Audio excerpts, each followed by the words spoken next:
우리가 지난주에 시편 2편의 말씀을 인용해서 이 초대교회 성도들이 기도했던 모습을 살펴보았습니다. 여러분 기억나시죠? 베드로와 요한이 예수님의 이름으로 설교하지도 말고 가르치지도 말라 하는 그 협박을 듣고서 풀려났는데, 풀려난 후에 교회에 돌아가서 그동안 일어난 일, 지금 일어난 일에 대해서 보고했을 때 모든 성도들이, 신자들이 그 말을 듣고 그들이 한마음으로 하나님 앞에 기도하기 시작했다. 이렇게 성경은 기록하고 있습니다. 그런데 그들이 기도하기 시작할 때 시편 2편의 말씀을 인용해서 기도했습니다. 근데 시편 2편의 말씀을 인용해서 그들이 어디로 갔냐면 십자가의 죽음으로 간 거예요. 시편 2편의 말씀은 오늘 우리 읽은 본문 말씀 보시면 주의 종 우리 조상 다윗의 입을 통해서 성령으로 말씀하시기를 어찌하여 열방이 분노하며 족속들이 허사를 경영하였는고 세상의 군왕들이 나서며 관리들이 함께 모여. 여기까지는 시편 2편의 내용하고 똑같죠. 근데 그 다음은 여호와의 기름 부음 받은 자라고 시편 2편은 나와 있지만 사도행전 4장 26절은 주와 그의 그리스도를 대적하도다 하시니로소이다. 그래서 그 시편 2편에 얘기했던 여호와의 기름 부음 받은 자가 바로 우리 주 예수 그리스도라고 지금 이들이 고백하며 기도하고 있는 거예요. 이 28절의 말씀을 보시면 하나님의 권능과 뜻대로 이루려고 예정하신 그것을 행하려고 이성이 모였나이다. 초대교회가 하나님의 아들 예수 그리스도의 죽음을 어떻게 바라보았는지를 보여주고 있다는 거예요. 그래서 오늘 본문 말씀은 십자가를 어떻게 보는가에 대한 말씀입니다. 우리는 누가 정말 진정한 그리스도인인가, 그러니까 무엇이 진정한 기독교인가에 대해서도 우리가 살펴보았는데, 과연 누가 참된 그리스도인인가를 살펴보는 가장 중요한 시금석은 바로 십자가를 우리가 어떻게 생각하는가, 어떻게 바라보는가가 우리가 정말 참된 그리스도인인가 아닌가를 살펴볼 수 있는 시금석이 된다는 거예요. 우리에게 있어서, 여러분들에게 있어서 십자가는 어떤 의미입니까? 십자가 그러면 어떤 생각이 드시는 거죠? 십자가 그럼 여러분들 마음속에는 어떤 그 감격이 있습니까? 어떤 생각이 떠오릅니까? 십자가는 여러분들에게 어떤 의미입니까? 여러분 자신에게 한번 질문을 해보세요. 십자가 그러면 나는 어떤 생각을 하는가? 십자가 그러면 나는 어떤 그 이미지가 떠오르는가? 십자가는 나에게 어떤 의미인가를 여러분들이 생각해 보시면 여러분들 스스로도 내가 정말 그리스도인인가를 생각해 볼 수 있다는 거예요. 자, 십자가에 못 박은 예수 그리스도 보세요. 베드로가 오순절 성령 강림 이후에 일어나서 설교할 때에도 바로 예수님의 십자가에 대해서 설교를 했습니다. 성전 미문에 앉아있는 안진뱅이를 고쳤을 때에도 그 일은 우리가 행한 것이 아니라 너희들이 십자가에 못 박은 그 예수 그리스도께서 하신 일이다 라고 예수님의 이름을 증거할 때 십자가 없이는 예수 그리스도를 증거할 수가 없었던 거예요. 예수님 십자가는 항상 함께 붙어가는 일이었어요. 그 사내들인 공의원들 앞에서도 베드로와 요한이 이렇게 얘기했어요. 이 예수, 우리가 지금 전하는 이 예수는 너희 건축자들의 버린 돌로서 죽으셨죠? 버린 돌로서 집 모퉁이의 머릿돌이 되셨어요. 살아나셨어요. 바로 이 예수. 다른 이로서는 구원을 받을 수 없나니 천하 사람 중에 구원 받을 만한 다른 이름을 우리에게 주신 일이 없다라고 사내들인 공의원들 앞에서도 당당하게 얘기했던 것이 예수와 그의 십자가였던 것이죠. 십자가는 기독교 메시지의 핵심입니다. 사도 바울도 이렇게 얘기했어요. 고린도전서 2장 2절에 내가 너희 중에서 예수 그리스도와 그의 십자가에 못 박히신 것 외에는 아무것도 알지 아니하기로 작정하였습니다. 사도 바울은 지금까지의 이 인류 역사 중에 정말 뛰어난 천재 중에 한 사람이라고 말씀드렸었죠. 굉장히 박식한 사람이고 굉장히 똑똑한 사람입니다. 그가 갖고 있는 지식도 어마어마한데 방대한 분량의 지식을 갖고 있음에도 불구하고 다 그것을 배설물로 여긴다. 왜냐하면 예수와 그의 십자가에 대한 지식이 너무 놀라운 거야. 거기에 비하면 다른 것들은 아무것도 아니라는 거예요. 그 바울이 이렇게 고백한 거예요. 예수 그리스도와 그의 십자가에 못 박히신 것 외에는 내가 아무것도 알지 않기로 작정했다. 왜냐하면 이것이 가장 귀한 지식이니까, 이것만큼 중요한 일이 없으니까 예수 그리스도와 그의 십자가에 못 박히신 것, 그것이 가장 중요하다, 이렇게 얘기했습니다. 초대교회는 항상 이 메시지를 강조했어요. 초대교회 성도들이, 사도 바울이, 베드로가, 모든 사도들이 강조했던 이 십자가에 대해서 우리는 어떤 생각을 하고 있는가, 오늘 검증하는 시간이 되시기를 축원합니다. 많은 사람들이 십자가의 죽음은 별거 아니다 라고 생각합니다. 별거 아니야. 야, 그건 뭐 인간들이 실수해서 그런 거지. 잔인한 인간들의 실수의 소행일 뿐이다. 그런 인간들 손에 죽은 사람이 어디 한둘이야? 소크라테스도 죽었고, 또 많은 위대한 사람들도 그렇게 죽었지. 뭐 잔다르크도 죽었고, 또 성경에 나오는 선지자들도 그런 무지하고 잔인한 자들의 손에 의해서 죽임을 당한 건데, 그냥 뭐 어쩔 수 없는 일이지. 뭐 별거 아니지. 꼭 예수님이 십자가에 달려 죽으신 것만 유난 떨며 얘기할 필요가 없지 않은가라고 생각하는 사람들이 있다는 거예요. 그런데 그렇게 얘기하면 그리스도의 인격에 대해서 설명할 길이 없어요. 왜냐하면 여러분 잘 생각해 보세요. 예수님이 무리를 걸으셨어요. 예수님이 오병이의 기적을 행하셨어요. 예수님이 눈먼 자들의 눈을 열어주시고, 귀머거리의 귀를 열어주시고, 벙어리의 입을 열어주시고, 심지어는 죽은 자를 살리시는 놀라운 일을 행하신 분이십니다. 그런 분이 단순히 무지한 인간의 손에 의해 실수로 죽임을 당하신다는 게 여러분 말이 됩니까? 사람들의 잔인한 손에 의해 죽임을 당한 사람들은 그냥 인간이었죠.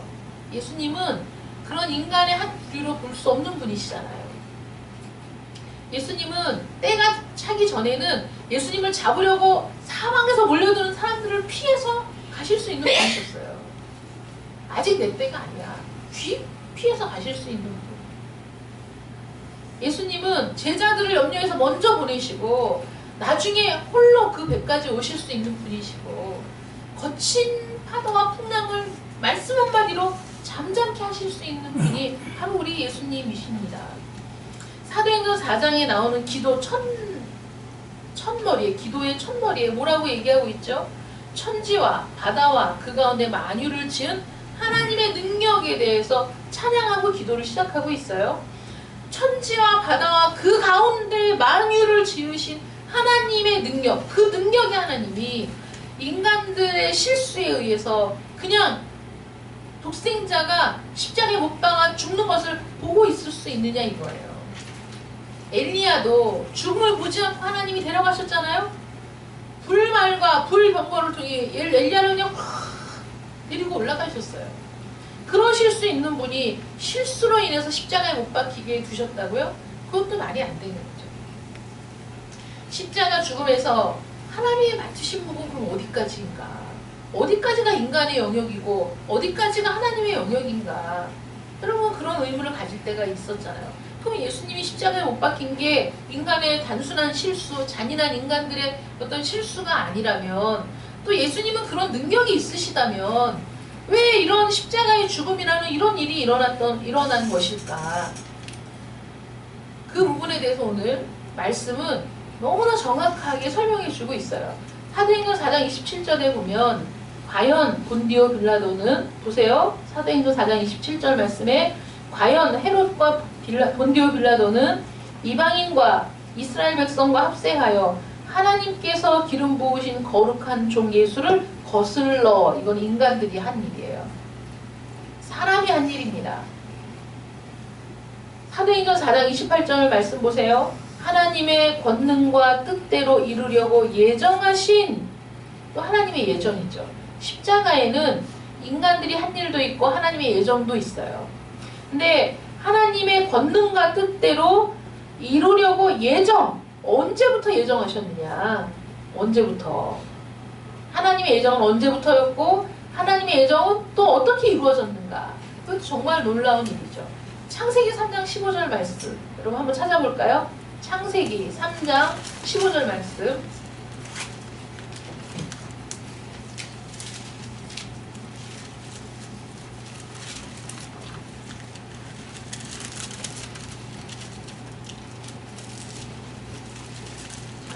있으면 우리 함께 읽겠습니다.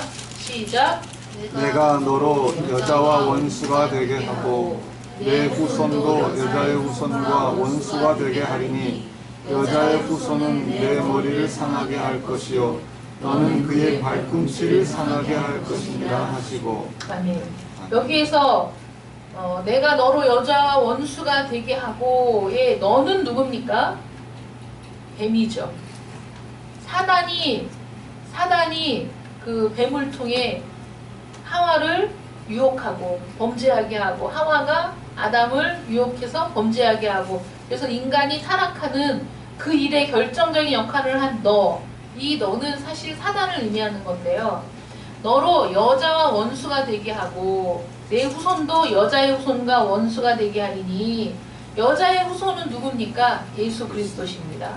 여자의 후손은 내 머리를 상하게 할 것이요 너를 그냥 밟아서 으깨버릴 거야. 너는 단지 그의 발꿈치를 상하게 할 뿐이다. 나는 요 창세기 3장 15절 말씀이 원복음이라고 얘기합니다. 원시복음. 이미 아담과 하와가 타락했을 때 하나님이 이 계획을 이미 갖고 계셨던 거예요. 이들을 구원할 계획, 이들을 구원할 완전한 계획을 이미 갖고 계셨어요. 그러면 아담과 하와가 타락해서 하나님이 급하게 계획을 만드신 겁니까? 아닙니다. 이미 하나님의 계획 속에 있었던 거라는 거예요. 이미 창세전에 하나님은 우리를 구원할 계획을 다 세워놓고 계셨다는 것이죠.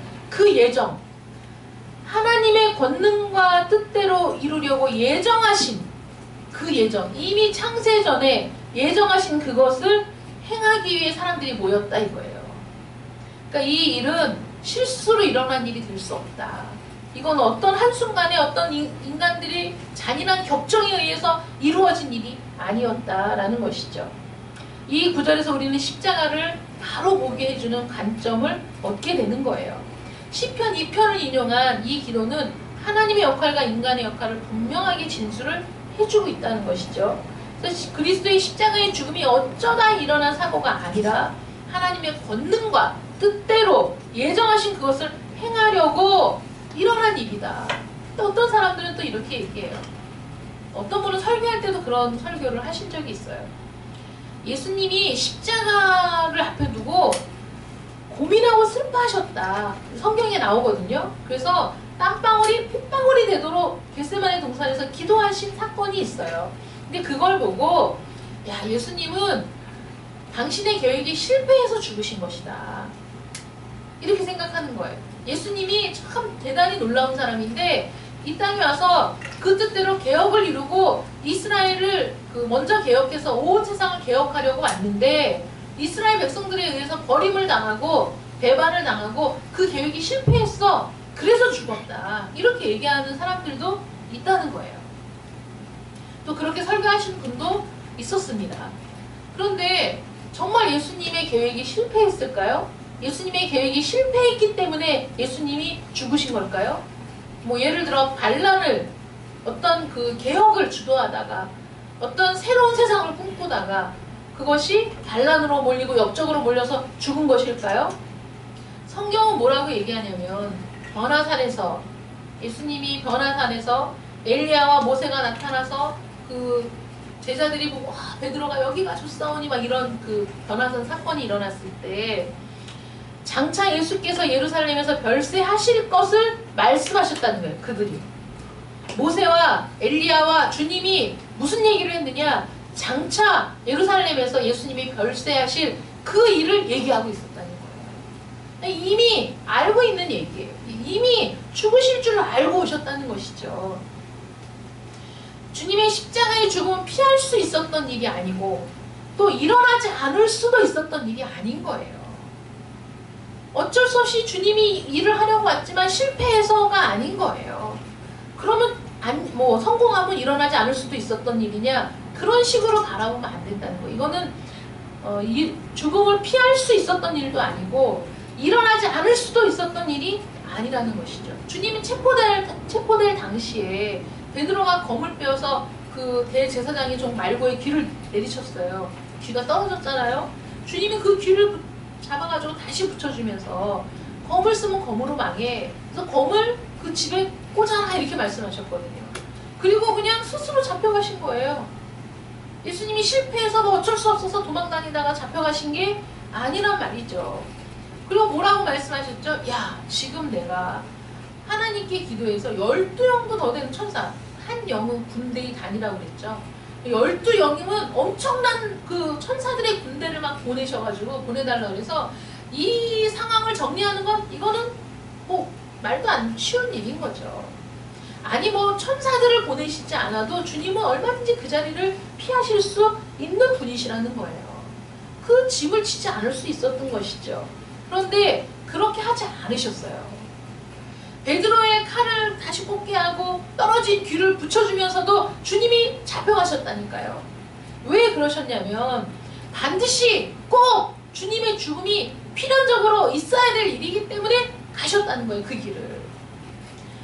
또 십자가에 대해서 이렇게 오해하는 사람이 있어요. 예수를 십자가에 못 박는 일은 하지 말았어야 될 일인데 사람들이 그런 일을 했어요. 그런데 하나님께서 그 일을 이용하셨다. 그 일을 통해서 하나님의 계획을 실행하셨다. 사람들은 무지해서 그런 일을 했는데 하나님이 그게 기회가 될 거라고 생각하고 기회를 포착하셨다. 이렇게 얘기하는 사람들이 있습니다. 그 일을 통해서 자신의 크고 영원한 사랑을 나타내는데 활용하셨다.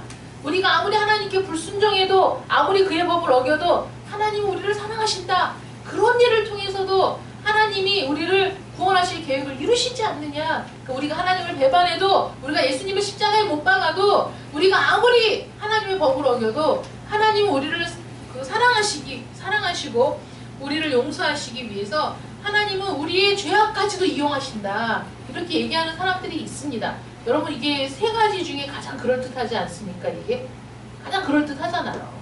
우리의 실수조차도 이용하시는 분. 근데 여러분 우리가 하나님에 대해서 생각할 때 잊지 말아야 될 게 있어요. 성경이 하나님을 어떻게 계시하고 있는가를 봐야 돼요. 어떤 의미가 상충될 때 우리는 그거를 심각하게 생각해 봐야 돼요. 보세요. 하나님이 만약에 우리의 죄를 이용하신다면, 하나님이 우리의 실수를 이용하신다면 하나님은 죄를 묵인하시는 분이고 죄를 이용하시고 사용하시는 분이시잖아요. 그런데 성경은 뭐라고 얘기하냐면 하나님은 죄를 알지도 못하시는 분이고 하나님은 죄를 지으실 수도 없는 분이고 하나님은 거짓말을 하실 수도 없는 분이라는 거예요. 그런 분이 다른 사람의 죄를 이용해서 그거를 기회를 삼으신다고요? 그건 있을 수 없는 일이죠. 그건 말도 안 되는 얘기예요. 우리가 하나님을 만들어내는 일이 얼마나 많은지 아세요? 자기만의 하나님을 막 만들어내는 거야. 하나님은 이런 분이야. 하나님은 우리를 사랑하셔서 우리가 어떤 일을 해도 하나님 우리를 사랑하셔. 이거는 하나님을 우리가 왜곡하는 거예요. 무슨 짓을 해도 우리를 사랑하시는 게 아닙니다. 우리가 하나님을 배반하고 멀리 떠나고 하나님을 욕하고 저주하고 그래도 우리를 사랑하시는 게 아니에요. 그 죄를 사랑하시지 않아요. 이 부분은 많은 사람들이 헷갈리는 부분이에요. 우리가 죄를 지어도 하나님은 그 죄를 이용하신다, 활용하신다가 아닙니다. 근데 우리가 그런 고백할 때가 있잖아요. 내가 실수하고 죄를 지었는데 하나님은 그 일을 통해서 나를 훈련하셨어. 내가 지은 죄를 활용해서 그 기회를 이용해서가 아니라 우리는 실수하고 실패하고 그리고 우리는 불순종하는 죄인이잖아요. 우리가 살면서 우리의 그 죄악, 우리의 실수, 그럼에도 불구하고 우리를 인도하시는 하나님의 은혜를 깨달을 때 그 일들을 통해서 우리가 우리의 관점에서 하나님이 내가 죄를 지었음에도 불구하고 그 일들을 통해서 깨닫게 하셨다는 그런 고백은 할 수 있지만 하나님이 우리의 죄악을 이용해서는 아니라는 거예요. 그러나 사도들에 따르면 그게 십자가의 의미가 아니라는 것을 분명히 알 수 있어요. 28절 말씀을 보시면 하나님께서 단순히 십자가 사건이 일어났어? 이게 일어났네? 그럼 이걸 어떻게 이용할까? 그런 게 아니라는 거예요. 왜냐하면 하나님께서 정하신 뜻, 미리 아신 대로 내어준 바 되었다. 사도행전 2장 23절에 그렇게 나옵니다. 그가 하나님께서 정하신 뜻과 미리 아신 대로 내준 바 되었거늘. 내어준 바 되었다. 예정하신 대로 내어준 바 된 거예요. 실수로 어쩌다가 십자가에 달려 죽게 된 상황이 절대 아니라는 거예요. 십자가의 의미는, 십자가는 인간이 저지른 일이 아닙니다. 관원들, 사내들인 공의원들은 자신들이 무슨 짓을 하는지도 몰랐어요. 그러니까 죄악의 눈이 가리워져서 자신들이 무슨 짓을 하는지를 모르고 그걸 한 거예요. 그래서 예수님이 십자가에 달려서 뭐라고 말씀하셨죠? 하나님, 저들의 죄를 용서해 주십시오. 저들이 하는 일을 알지 못함이니이다. 지네들이 무슨 일을 하는지도 몰라. 여러분, 죄악 가운데 있을 때 우리는 그 죄가 우리를 바람같이 몰아가서 더 깊은 죄악으로 우리를 끌고 들어가도 그 당시에는 내가 무슨 짓을 하는지 모를 때가 있습니까, 없습니까? 모르고 그냥 순식간에 넘어가는 일들이 많은 거예요. 욕심에 이끌려 내 죄에 떠밀려서 그냥 훅 가는 거죠. 내가 왜 이랬을까? 이해할 수 없어요. 그래서 그 목사님들끼리 하는 얘기가, 성도가 교회 안 나왔어, 주일날. 그 다음 주에 왜 안 나왔어요? 이렇게 얘기하지 말래요. 절대로. 왜 안 나왔는지 본인도 대답하려면 대답하기가 어려워. 오만 가지 이유와 상황이 있어요. 뭐 한마디로 얘기할 수 없어. 특별히 이유를 댈 수 있을 때는 당당해. 자기가 특별히 못 나올 이유를 분명히 댈 수 있는 성도는 빠져도 당당하대요. 뭐 제가 출장을 갔습니다. 제가 뭐 무슨 일이 있었습니다. 라고 당당하게 이유를 얘기할 수 있는 사람 빼놓고 그냥 안 나올 수 있어요. 괜히 미적대다가 뭐 조금만 더 자야지 뭐 이러다가 안 나왔는데 왜 안 나왔어요? 그러면 어떻게 미적대다가 뭐 말하기 어렵잖아요. 그러니까 괜히 그렇게 물어보면 성도가 마음을 닫고 그냥 삐둥그러져가지고 더 멀리 나가니까 아예 물어보지 말라는 거예요. 왜 안 나왔어? 그 질문을 하는 게 아니다. 다른 말로 이제 표현을 하라는 것이죠. 이 사람들이 왜 그랬어? 그럼 그 당시에 그 격정이 휘몰아쳐서 이 사람들이, 많은 사람들이 십자가에 못 박게 하소서, 못 박게 하소서 지네들이 막 소리를 질렀지만 나중에 왜 그랬어? 도대체 왜 그렇게 얘기한 거야? 아니, 너한테 무슨 잘못이라도 했어, 예수가? 이렇게 얘기하면 내가 왜 그랬을까? 왜 그랬지? 그때 놓고 그래야만 할 것 같았는데 왜 그랬지? 이렇게 얘기하면 그러면 하나님이 사람들의 마음을 막 그렇게 몰아가서 예수님을 십자가에 못 박게 했나? 여러분, 우리가 그렇게 생각하면 안 돼요. 우리는 우리의 죄악 때문에 그렇게 밀려가는 거예요. 우리 안에 있는 탐심과 우리 안에 있는 교만과 우리 안에 있는 이기심이 우리를 바람같이 몰아가요. 우리들의 그런 본성과 본능을 하나님은 너무 잘 알고 계시는 거죠. 그런 상황 속에서 십자가에 못 박으라고 소리 지르는 사람들의 죄가 없어지는 건 아닙니다. 그러나 하나님께서는 예수님을 반드시 십자가에 못 박혀 죽게 하시는 그 일을 통해서 이루실 일이 있어서 이미 예정하신 일이라는 것이죠. 그래서 하나님의 예정 가운데 인간들의 죄악이 그 일을 밀고 가서 그렇게 한 것이지, 이것이 우연히 일어난 일도 아니고 일어나지 않았을 수도 있었던 일인데 일어난 일은 아니라는 것이죠. 베드로가 나중에 말년에 이런 글을 썼어요. 베드로전서 1장 18절부터 21절 보면, 너희가 알거니와 너희 조상이 물려준 헛된 행실에서 대속함을 받은 것은 은이나 금같이 없어질 것으로 된 것이 아니요 오직 흠없고 점없는 어린 양 같은 그리스도의 보배로운 피로 된 것이니라. 여러분 잘 알고 있는 말씀이죠. 그 뒤에 이렇게 기록했어요.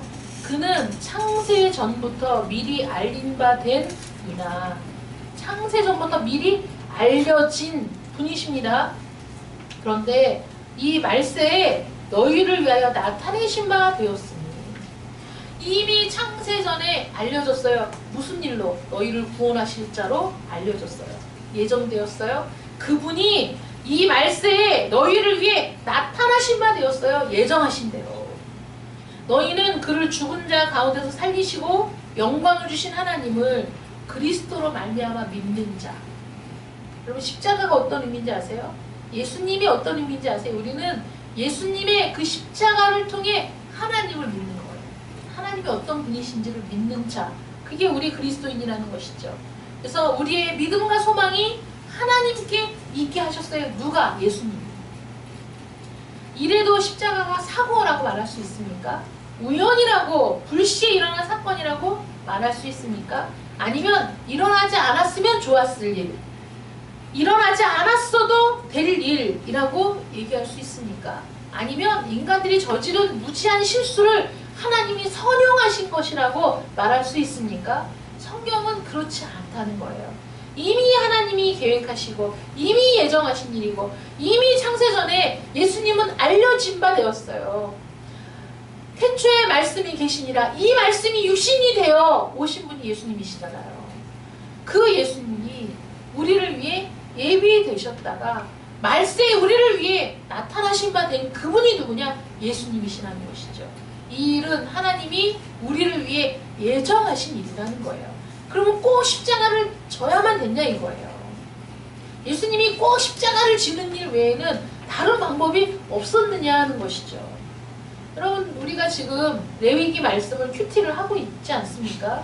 레위기 말씀에 보면 번제가 나오고 속죄제가 나오고 속건제가 나오고 화목제가 나오고 제사의 방법들에 대해서 나오고 있어요. 여러분, 모든 제사는 반드시 피를 제단 밑에 쏟고 드려지는 제사였죠. 피 흘림이 없이는 죄사함이 없어요. 그걸 하나님께서는 이스라엘 백성들에게 제사를 통해 배우고 익히고 기억하라고 제사를 이렇게 제사를 지내라고 가르쳐 주신 것이죠. 항상 제물의 피를 땅에 쏟아야만 되는 거예요. 소제는 보조적인 제사입니다. 그래서 그 제사를 통해서 그 제사의 행위 그 자체가 중요한 것이 아니라 그것이 의미하는 것이 중요한 것이었다고요. 그렇게 피 흘림이 없은즉 죄사함이 없어.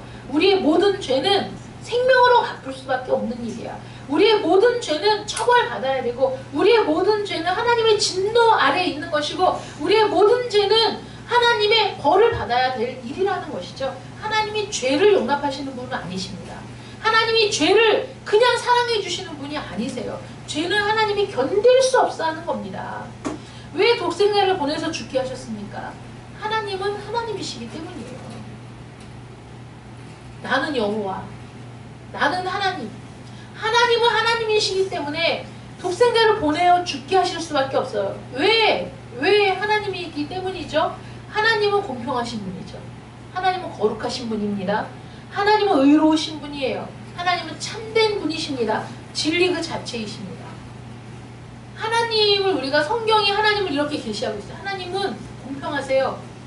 그러니 여러분, 우리에게 하나님이 공평하게 대하신다면 어떨까를 생각해 보세요. 공평하게 우리를 대하신다면 우리는 어떤 처지일까를 생각해 보세요. 말씀드렸죠? 그 자녀가 자살해서 죽은 그 엄마가 하는 말이 내 아들에게 고통을 준 저 아이들을 감옥에 가두지 않아도 된다고. 그 재판장에서 최후 진술을 할 때 그 엄마가 부르짖으며 한 말이에요. 저 아이들을 감옥에 보내지 않아도 된다. 난 그걸 원하지 않는다. 단지 내 아들이 당한 것만큼 하게 해달라는 거예요. 그들에게. 여러분, 그게 공평 아니에요? 그 공평이 그거잖아요. 그 눈에는 눈, 이에는 이, 손에는 손, 이게 공평이죠. 그게 공평이잖아요. 내가 손으로 도둑질을 했어, 그럼 손 잘라야죠. 그게 공평인 거죠. 당한 만큼 갚아주는 건 복수가 아니라 공평한 거죠. 그런데 우리는 당한 만큼 갚아준다 그러면 불공평하다고 생각하잖아요. 근데 아닙니다. 당한 것만큼 돌려주는 게 공평한 거예요. 그래서 사람을 죽이면 그 사람이 죽어야 되는 거죠. 그게 공평한 거죠. 지금 법은 어떻게 보면 굉장히 부드럽고 말랑말랑한 법 아닙니까? 살인을 해도 고의적 살인이냐, 미필적 고의냐, 실수냐에 따라서 살인을 해도 6년형, 5년형 받는 사람들도 있잖아요. 공평이 아닌 거죠. 사람의 생명을 죽였는데 생명으로 갚아야죠. 그게 공평이죠. 하나님은 공평하신 분이에요. 우리가 지은 죄를 우리에게 그대로 갚아준다면 살아있을 사람이 아무도 없습니다. 하나님은 거룩하신 분이에요. 죄를 용납하지 않으세요. 여러분, 제발 착각하지 마세요. 하나님은 우리의 모든 죄를, 우리의 모든 죄조차도 사랑하신다. 하나님을 거부하고 하나님을 배반하고 하나님을 미워하고 하나님을 저주해도 하나님 우리를 사랑하셔, 이런 말도 안 되는 소리를 하지도 마세요. 하나님은 거룩하신 분이시고 하나님은 의로우신 분입니다. 여러분들 그 깨끗한 창 얘기 아세요? 옛날에 그 영어 교과서에 나온 일화예요. 어떤 아이가 너무 더러워. 중학교 때 영어 교과서에 나온 건데 어떤 아이가 너무 더러워. 애들이 막 손가락질해요. 머리도 안 감고 오고 옷도 막 더럽고 냄새나고 막 이래요. 아이들이 다 멀리해요. 근데 선생님이 그 아이를 데려다가 씻기고 머리를 빗겨주고 그리고 깨끗한 옷을 입혀줬어요. 그 아이의 집에 갔어요. 집이 말도 못하게 지저분하더라고요. 막 유리창은 다 깨져 있고 쓰레기로 가득해요. 선생님이 그 아이와 함께 청소를 하고 그 아이의 방을 깨끗하게 치워줬어요. 깨진 유리창도 갈아줬어요. 근데 그 아이가 어떻게 됐냐면 그 다음부터 스스로 씻고 머리를 빗고 단정하게 옷을 입고 학교에 오기 시작했어요. 그 얘기가 뭔지 아세요? 여러분 더러운 상태로 있을 땐 뭐 쓰레기 하나 더 던져놔도 이상할 게 없어요. 쓰레기 더미에서 사는 사람 보세요. 아무렇지 않아요. 그런데 싹 치워 깨끗하게. 그럼 거기에 쓰레기 버리고 싶지 않은 게 사람 심리라는 거예요. 그래서 깨진 유리창은 사람들이 낙서하고 뭐 던지고 막 이러지만 싹 청소하고 유리창을 새로 싹 가르면 사람들이 거기에다가는 낙서를 안 한다는 거예요. 깨진 유리창, 또 그 더러운 옷을 입고 다니는 소녀에 관한 예화는 그런 걸 얘기해 주는 거거든요. 하나님, 우리는 죄인이기 때문에 죄를 하나 덧붙여도 뭐 아무 이상이 없어요. 근데 하나님은 거룩하신 분, 죄가 하나도 없으신 분. 그러니까 죄가 가까이 가면 하나님이 너무 싫어하세요. 하나님의 거룩하심은 우리의 깨끗함과는 비교할 수 없어요. 하나님은 의로우신 분이시죠? 하나님은 참된 분이세요? 거짓을 용납하실 수 없어요. 진리 그 자체이신 분이시잖아요. 인간의 죄는 이 영존하시고 영원하신 하나님, 거룩하고 공평하고 의로우신 하나님의 본성상 처벌받아야 될 거예요. 처벌받아 마땅한 겁니다. 우리의 죄는. 죄인은 그 앞에서 살아남을 수가 없어요. 하나님 앞에 가까이 갈 수 없어요, 죄인이. 하나님이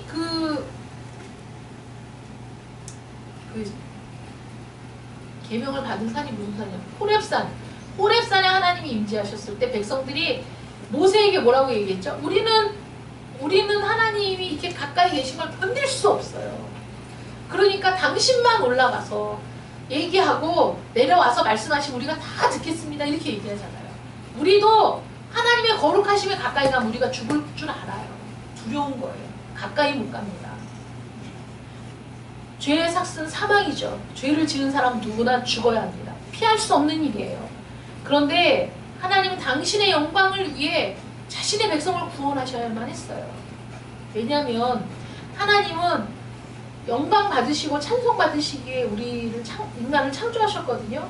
근데 사단이 그 일을 못하도록 유혹해가지고 범죄하게 만들었잖아요. 하나님과 사이가 멀어지게 만들고 하나님이 창조하신 가장 아름답고 귀한 하나님의 형상을 닮은 우리가 타락하고 하나님의 형상의 영광을 가리우게 됐잖아요. 그러니까 하나님이 그것을 회복시키길 원하신단 말이에요. 우리의 원래의 지위를 회복시켜 주시길 원하세요. 그 일을 포기하지 않으시는 거죠, 하나님. 그런데 딜레마에 빠지셨죠.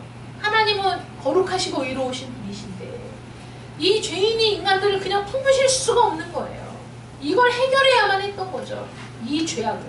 그런데 제사법을 가르쳐줘도 또 죄를 짓고 또 죄를 짓고 또 죄를 짓고 선지자들을 보내면 선지자를 죽여버리고 거룩하고 완전한 율법을 주었지만 그 율법을 도저히 감당하지 못하는 인간인 거예요. 율법을 완전하게 지키지 못해. 율법을 통해 그들이 새로워지지도 못해요. 그러니 이들을 어떻게 할까? 이미 다 아시고 하나님께서 율법을 통해 제사를 통해 그들의 죄를 씻기 위해서는 반드시 피 흘림이 필요한데 동물의 제사는 그때뿐이고 영원할 수 없기에 영원한 효력을 통해 이들을 구원하실 한 계획을 이미 세워두셨다는 거죠. 그게 바로 예수 그리스도, 하나님의 독생자, 영원하신 성자 하나님을 이 땅에 보내시기로 작정하시고 예정하시고 때가 참에 그 아들을 이 땅에 보내셔서 우리를 위해 십자가에 달려 죽게 하셨다는 거예요. 그것만이 유일한 길이었기 때문에 예수님을 보내신 거예요. 그것만이 유일한 방법이었기 때문에 보내신 겁니다. 다른 길은 없었어요. 다른 방법도 없었습니다. 예수님에게 우리의 모든 죄를 다 씌워서 우리의 모든 죄를 예수님을 통해 처벌하시기 위해서 예수님을 보내신 거예요. 누가 그걸 감당할 수 있냐고요. 누가 그 일을 할 수 있냐고요. 없잖아요. 동물의 제사도 그때뿐이라니까요. 제사를 드려 하나님과 화목하게 되고 하나님과 교제하게 되고 기쁨을 누렸으나 성막문을 나서 돌아가는 도중에 끊임없이 우리의 눈으로 귀로 생각으로 범죄하는 게 우리 인간이잖아요. 언제 한순간인들 죄를 짓지 않는 적이 있습니까, 여러분? 끊임없이 판단하고 끊임없이 정죄하고 끊임없이 불평은 솟아오르고 끊임없이 우리 마음은 낙심되고 좌절되고 우리가 누리는 기쁨도 얼마나 한시적이고 얼마나 일시적인 기쁨이냐고요. 영원한 기쁨이 없는 거죠, 여러분. 좋은 집을 샀어. 너무 기쁘고 행복해. 얼마나 가냐고. 얼마나 갑니까, 여러분? 길면 3년 갈라나? 1년만 안 돼도 이미 익숙한 것이 있는 것이죠. 새로운 것이 없는 거예요. 해 아래 새로운 것이 없어. 우리 이 해 아래에서 창조 이래로 우리를 영원히 만족시키고 영원히 행복하게 할 것들이 아무것도 없어요. 영원한 것이 없습니다. 우리가 드리는 제사도 일시적이고 한시적이었던 것이죠. 그들은 다시 자신의 죄를 회개하고 하나님과 교제하기 위해 화목하기 위해 제물을 끌고 와야만 했던 것이죠. 하나님께서 영원히 그 문제를 해결하실 유일한 방법, 한 가지 방법, 독생하신 아들 예수 그리스도를 이 땅에 보내셔서 그 아들 안에서 우리의 모든 죄를 처벌하시고 그 아들 안에서 우리의 죄를 완전히 벌하셔서 우리가 예수님이 우리의 모든 죄에 대한 처벌을 받으셨기 때문에 우리를 의롭다라고 인정해 주시는 그 관계를 만드시길 원하셨다는 거예요. 왜냐하면 우리를 사랑하시기 때문이에요. 우리의 죄를 사랑하시고 우리의 죄조차도 사랑하는 게 아니라 우리 존재 자체를 사랑하시기 때문에 우리가 지은 죄를 해결하실 필요가 있으셔서 예수님을 이 땅에 보내셨다는 거예요. 그 길 외에는 없어요. 누가 우리의 죄를 해결할 수 있습니까? 여러분, 우리는 우리 자신의 죄조차도 해결할 수 없는 무능한 사람들이잖아요. 우리가 스스로 구원을 이룰 수 없는 사람이라는 거예요. 그러니 예수님의 십자가가 여러분들에게 단순히 일어난 일, 우연히 일어난 일, 예수님이 실패해서 겪으신 일, 인간이 잔인하기 때문에 그런 일을 행했는데 하나님이 아이고 기회는 이때다 하고 그 기회를 이용하신 일이라고 여러분 말한다면 그건 여러분이 그리스도인이 아니라는 증거입니다. 그래서 십자가가 우상이 아니라 십자가 그러면 그 십자가 위에서 모진 고통을 당하시고 하나님께조차 그 우리 모든 사람의 죄악을 그 위에 죄악에 대한 분노, 진노를 쏟아 부으심으로 하나님과도 순간적으로 모든 교제가 끊어지는 고통을 맛본 예수 그리스도 그 희생이 아니었다면 우리가 하나님께로 갈 길이 전무하기 때문에 그걸 깨달은 자들이 십자가 그러면 마음에 감격이 밀려오고 십자가 그러면 하나님의 사랑이 말할 수 없는 은혜가 느껴지고 그 십자가를 바라보며 우리가 가슴 아픈 통곡을 한 경험이 없다면 우리는 진정한 그리스도인이라고 말할 수 없다는 것이죠. 주님의 죽음은 우리가 구원받을 수 있는 유일한 길입니다. 천하 인간의 구원 얻을 만한 다른 이름을 주신 일이 없어요. 누구도 우리를 구원할 수 없는 겁니다. 우리는 아무리 똑똑하고 아무리 유능하고 아무리 천재적이고 아무리 의지가 강한 사람이라고 하더라도 자신의 죄악조차 해결할 수 없는 무능한 사람, 전적으로 무능한 자들이 우리 인간이기 때문이죠. 그러니 조상의 죄를 회개해야 된다라는 말도 안 되는 이야기에 현혹될 이유가 없는 거죠. 주님의 죽음만이 사람을 그리스도인으로 만들 수 있습니다. 그리스도인들은 자기 죄 때문에 자기를 용서해 주기 위해 하나님의 아들이 죽으셨으며 또 죽으셔야 했다는 것을 깨닫는 사람들이 그리스도인입니다. 그러니 그리스도인이라고 말하는 사람이 십자가를 빼놓고 믿음을 얘기할 수 있습니까? 십자가를 빼놓고 하나님의 사랑을 말할 수 있습니까? 십자가를 빼놓고 우리의 구원을 설명할 수 있습니까? 없다는 거예요. 그래서 십자가를 내가 어떻게 바라보느냐가 내가 정말 참된 그리스도인인지를 분별할 수 있는 시금석이다. 여러분 동의하십니까? 십자가를 어떻게 생각하느냐가 내가 진정한 그리스도인이냐 아니냐를 구분할 수 있는 잣대가 된다는 것이죠. 여러분들은 십자가를 어떻게 생각하십니까? 십자가를 봐도 아무 감동이 없고 십자가를 봐도 아무 느낌도 없고 십자가를 생각해도 아무 마음에 감동이 없으십니까? 예수님이 왜 십자가를 져야만 했지? 다른 방법은 없었나? 이런 의문이 드십니까? 아니면 십자가 그 사건 때문에 하나님이 아이고 때는 이때다 하고 그걸 이용하신 거지 라고 생각하십니까? 어떠한 견해가 됐든 십자가를 바로 보지 않으면 그 십자가를 통해 하나님께 나아가는 길을 발견하지 못하셨다면 여러분들은 이 자리에 나와 앉아 있어도 그리스도인이 아닙니다. 하나님의 자녀도 아닙니다. 하나님의 용서를 받을 길도 없습니다. 여러분들이 그리스도의 죽음을 통하지 않고 기도한다면 그건 진짜 기도하는 게 아니에요. 우리가 기도에 대해서도 말씀을 나눴잖아요. 정말 사람이 급하면 허공에 대고도 기도한다니까요. 아 거기 누구 없습니까? 그 누구라도 내 기도를 들어달라고 기도하는 건 기도가 아니라는 거예요. 하나님이 아닌 그 어떤 대상에게 기도하는 것도 기도가 아닙니다. 참된 기도는 그리스도를 통해서 기도하는 것이 참된 기도라는 거예요. 기도 안으로 여러분의 기도 안으로 그리스도의 죽음이 들어와야 돼요. 여러분들의 기도는 그리스도의 죽음을 통해서 하나님께 올라가야 돼요. 그게 진정한 기도입니다. 이 죽음과 별개로 하나님께 갈 수 있는 길이 없어요. 이 죽음으로 예수님의 피로 여러분들이 하나님과 화해하는 거예요. 다른 길은 없습니다. 다른 방법도 없습니다. 내 자신이 죄사함을 받았고 하나님의 자녀가 되었고 모든 하나님의 백성에게 예비되어 있는 영광의 후사가 되었음을 아는 것이 가장 거룩한 지식이에요. 그래서 바울이 내가 그리스도와 십자가에 못 박히신 그 일, 그리스도께서 십자가에 못 박히신 그 일, 우리 주 예수 그리스도 그것을 아는 것, 거기에 내가 온 세계를 매진하기로 결정했어 라고 얘기했을 때 그는 하나님을 아는 거룩한 지식을 맛본 거예요. 그 지식의 무궁함을 보게 된 거예요. 그 길이 끝도 없이 펼쳐져 있음을 알게 됐기 때문에 나는 그거 외에는 아무것도 알지 않기로 작정했어 라고 말할 수 있는 겁니다. 여러분 어떻습니까? 여러분들 이 가장 거룩한 지식에 들어가셨습니까? 맛보셨습니까? 십자가를 통해 그 하나님의 거룩하신 길로 지금 여러분들은 들어오셨냐고요.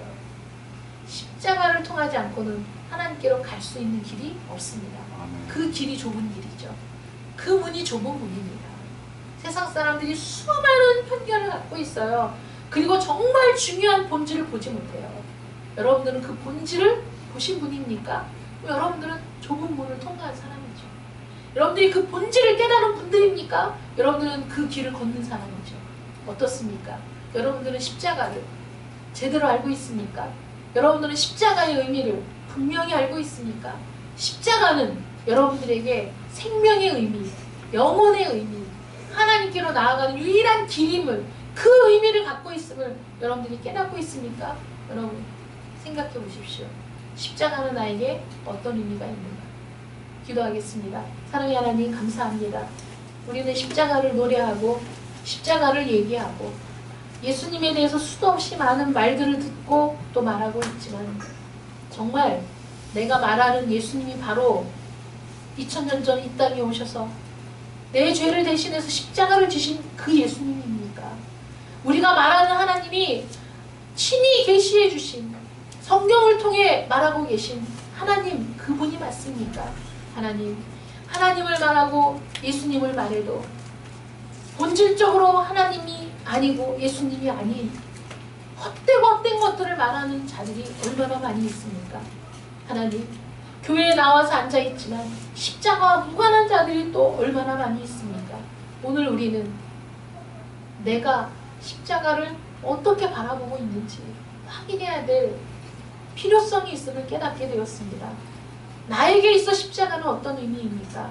나는 십자가를 어떻게 보고 있습니까? 이 길이 유일한 기름을 믿고 있습니까? 이 길만이 생명의 기름을 알고 있습니까? 이 길이 하나님께서 예비하신 유일한 구원의 기름을 믿고 이 길로 들어선 자들입니까? 하나님, 너무나 중요하고 중요한 문제입니다. 주님의 십자가가 우리에게 생명이 되게 하여 주시옵소서. 아멘. 주님의 십자가가 유일한 구원이 되게 하여 주시옵소서. 아멘. 이 길만이 생명의 기름을 고백하며 주의 십자가를 통해 하나님 앞에 나아갈 수 있는 그 놀라운 은혜를 입었음을 기뻐하고 감사하며 우리 마음속에 영원히 잊을 수 없는, 영원히 지울 수 없는 주님의 십자가를 품고 살아가는 저희들이 되게 하여 주시옵소서. 아멘. 예수님의 이름으로 기도드립니다. 아멘.